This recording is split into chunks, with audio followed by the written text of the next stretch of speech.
A'udzu billahi minasyaitonir rajim. Bismillahirrahmanirrahim.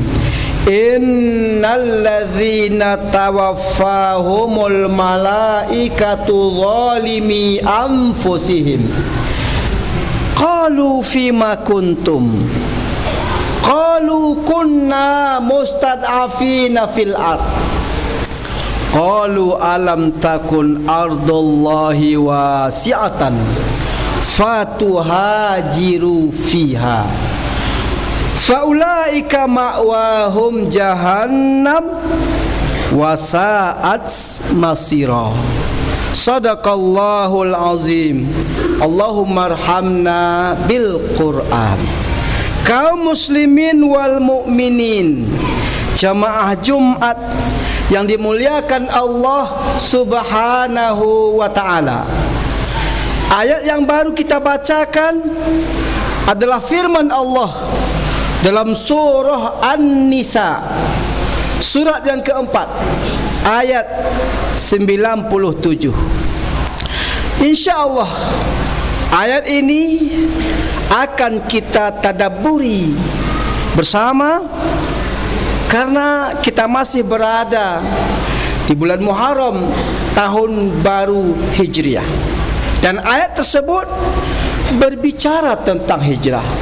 Jemaah-jemaah yang Allah muliakan, dalam pembicaraan dan pembahasan kita tentang hijrah, ada dua hal yang ingin kita bicarakan bersama. Mudah-mudahan kita bisa mengambil pemahaman dan kesimpulan, dan ada pelajaran yang bisa kita amalkan.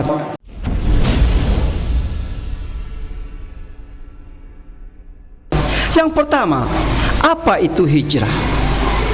Kenapa Umar bin Khattab radhiyallahu anhu memulai penanggalan tahun baru Islam dari peristiwa hijrahnya Nabi Muhammad dan para sahabat dari Mekah ke Madinah 1443 tahun yang lalu? Apa sesungguhnya yang terjadi?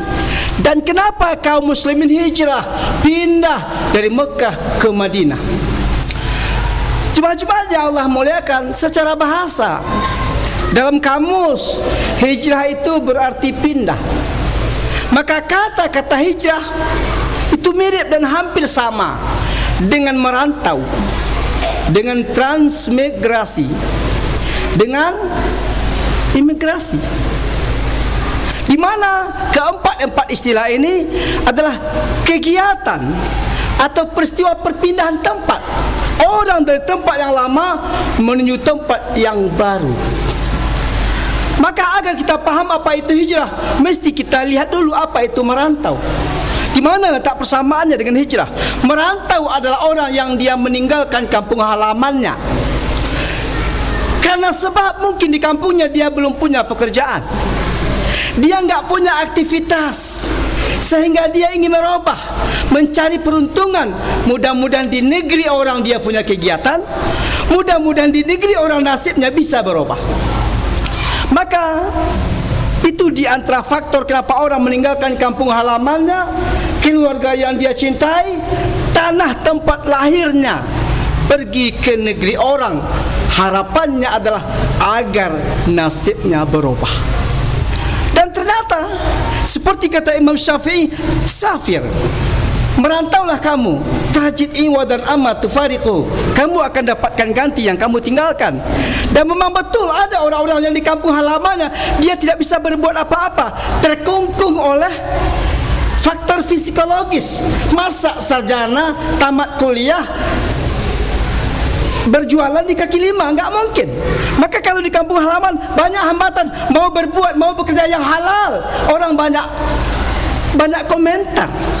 Tapi ketika dia dirantau, tidak ada yang tahu asal usulnya, dia bebas berkreasi. Dan umumnya orang yang merantau berhasil pulang ke kampung disambut dengan meriah, selamat datang para perantau kami. Sama juga dengan transmigrasi. Transmigrasi adalah orang yang dia di kampungnya tidak lagi punya lahan, sedangkan anggota keluarganya semakin banyak, pekerjaan semakin sedikit, tempat tinggal semakin sempit di kampung halamannya. maka ada tawaran dari pemerintah, kalau mau transmigrasi diberi tanah 4 hektar dan modal untuk berusaha. Sehingga orang-orang yang memang ingin merubah kehidupannya tertarik dengan tawaran itu, meskipun dia tahu kalau dia mau transmigrasi mesti mulai dari nol, bersusah payah ketimbang di kampung halaman. Tapi demi ingin merubah keadaan hidup, untuk memberikan kesejahteraan kepada keluarga, orang tinggalkan kampung halamannya, pergi ke Kalimantan, pergi ke Papua, mendapatkan lahan 4 hektar, mulai hidup baru.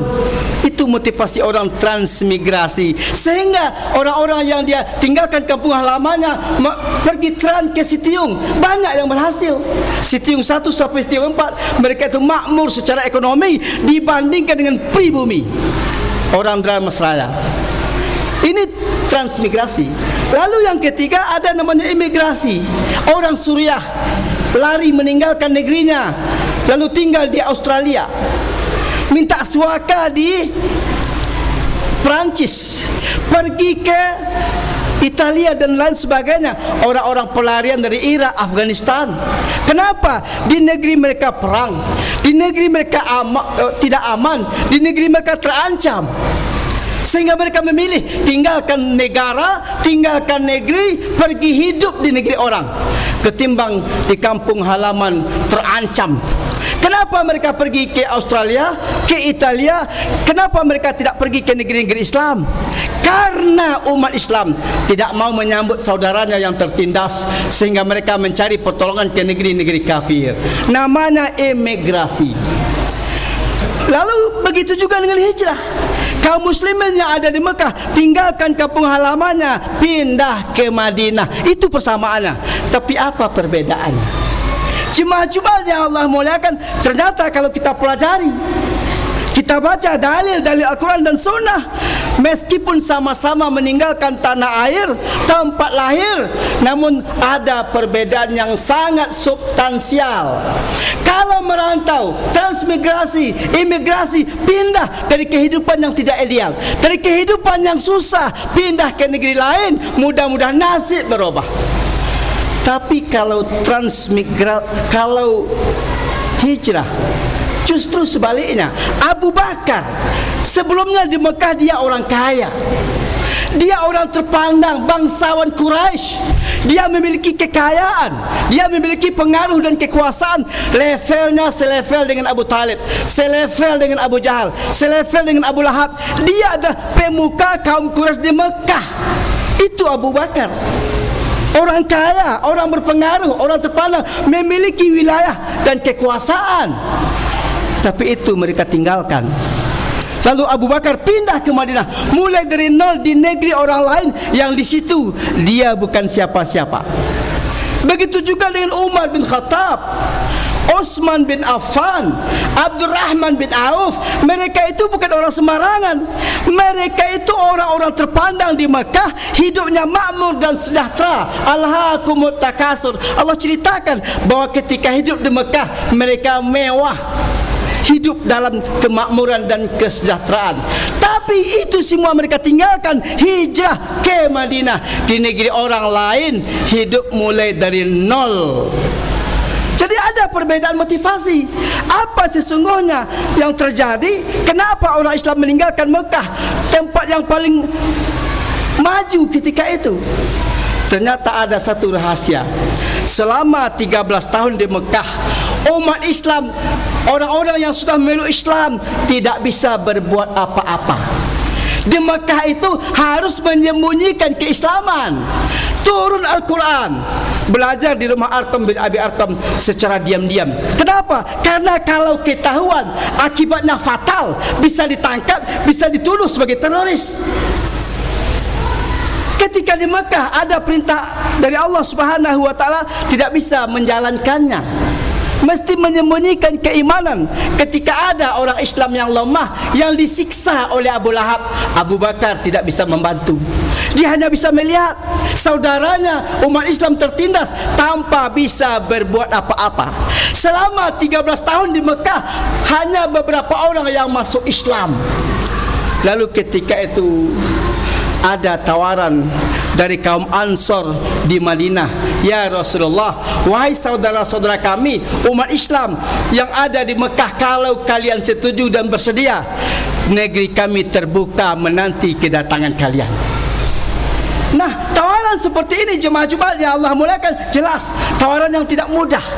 Bagaimana mungkin hidup di negeri orang tidak punya apa-apa, bukan siapa-siapa, tapi ada tawaran seperti itu. Sehingga Abu Bakar, Umar dan umat Islam yang ada di Mekah ketika itu berfikir, alangkah baiknya kalau tawaran ini mereka terima. Apa artinya hidup di Mekah kaya raya kalau tidak bebas? Apa gunanya menjadi pejabat, dipuji, disanjung, tapi terpaksa menyembunyikan kebenaran, takut? Apa artinya punya berbagai macam pekerjaan, memiliki harta, disanjung-sanjung, ketika di Mekah dia orang terpandang, dia punya kekuasaan? Kalau untuk menampakkan pembelaan kepada kaum muslimin tidak bisa. Apa enaknya hidup seperti itu? Hidup di dunia makmur dan kaya raya, tapi agama minimal. Maka itulah yang terjadi jemaah Jumat yang Allah muliakan. Akhirnya dengan sangat terpaksa, setelah menunggu selama 13 tahun tidak ada tanda-tanda keadaan akan berubah, akhirnya semua yang mereka miliki mereka lepas, mereka tinggalkan. Karena bagi orang yang hijrah meninggalkan Mekah, artinya dia meninggalkan seluruh hartanya di Mekah untuk selamanya.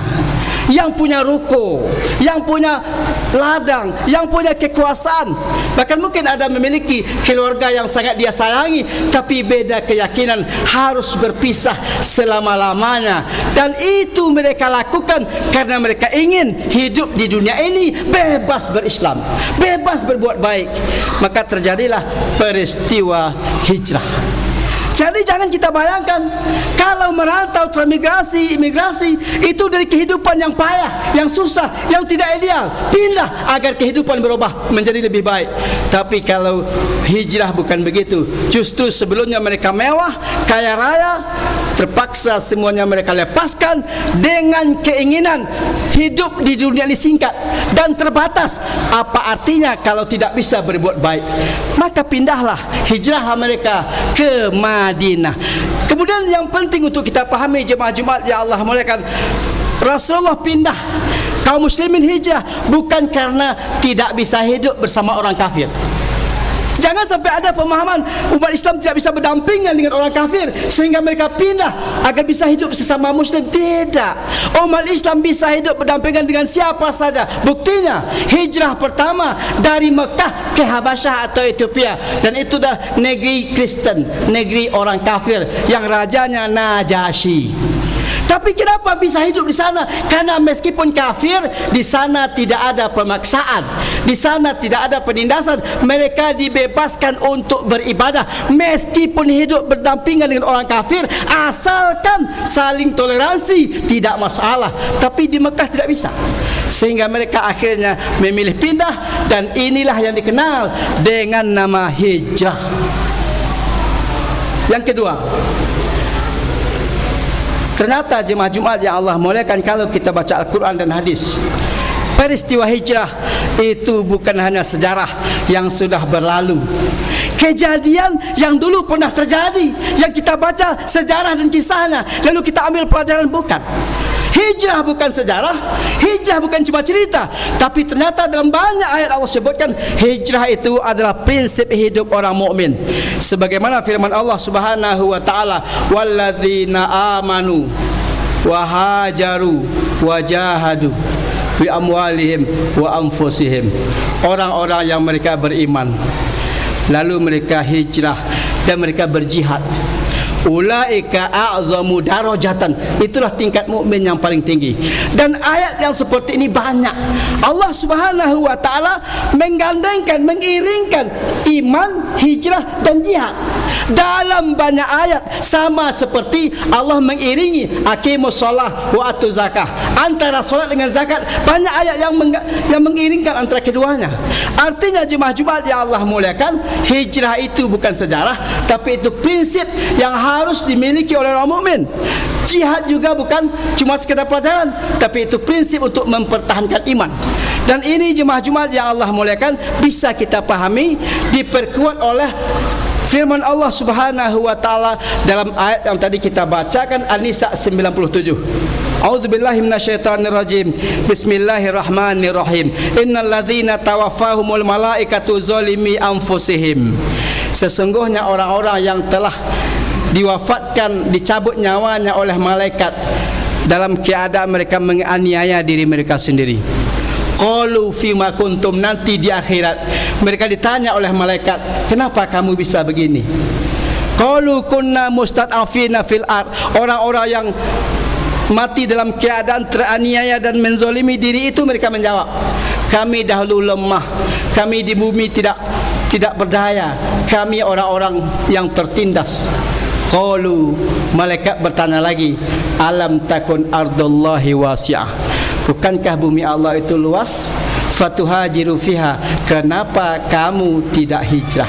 Ayat ini jemaah Jumat ya Allah muliakan terkait dengan orang Islam yang dia masuk Islam, tinggal di Mekah. Ketika datang perintah hijrah, mereka tidak ikut hijrah. Mungkin dengan pertimbangan kekayaan, ruko yang baru siap dibangun, rumah yang baru siap dibina, mungkin banyak pertimbangan, sehingga ada di antara orang yang dia sudah Islam menyembunyikan keislamannya dan tidak mau pindah ketika ada perintah hijrah. Lalu ketika ada perang Badar, perang pertama antara kaum muslimin dari Madinah dengan orang musyrikin Makkah, terjadi pertempuran di tempat yang bernama Badar. Dalam perperangan tersebut umat Islam menang, perang perdana menang. Setelah perperangan selesai, pertempuran usai, lalu umat Islam melihat situasi kepada kawasan pertahanan musuh. Mereka kaget luar biasa. Ternyata di antara yang meninggal ada orang Islam yang dia tinggal di Mekah, ikut perang bersama Abu Jahal memerangi umat Islam. Kenapa? Karena dia tinggal di Mekah, wajib sebagai warga negara ikut perang melawan musuh, musuhnya umat Islam. Lalu mereka ini ditanya oleh Allah, ini tafsir, ditanya ketika itu apa kata sahabat, ya Rasulullah, kita telah membunuh saudara kita sendiri, yang mati itu bukan orang kafir tapi juga orang Islam. Turun ayat, apa kata Allah? Sesungguhnya mereka yang meninggal itu, mereka menzalimi diri mereka sendiri, mati di pihak musuh.